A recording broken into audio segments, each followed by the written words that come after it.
మృదువైన మాటతో నన్ను పిలిచావు, విలువైన నీ సేవను నాకు చూపావు.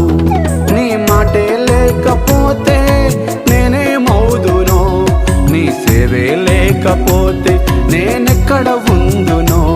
నీ మాటే లేకపోతే నేనేమవుదునో, నీ సేవే లేకపోతే నేనెక్కడ ఉందునో. మాట మాట మాట నీ మాటే గొప్పది, సేవా సేవా సేవా నీ సేవే నా గమ్యం. మాట మాట మాట నీ మాటే గొప్పది, సేవ సేవ సేవ నీ సేవే నా గమ్యం. నా ప్రాణ రక్షణకై నీ ప్రాణ త్యాగము, ఆ కలువరిలో సిలువ త్యాగము. యేసయ్యా నా ప్రాణ రక్షణకై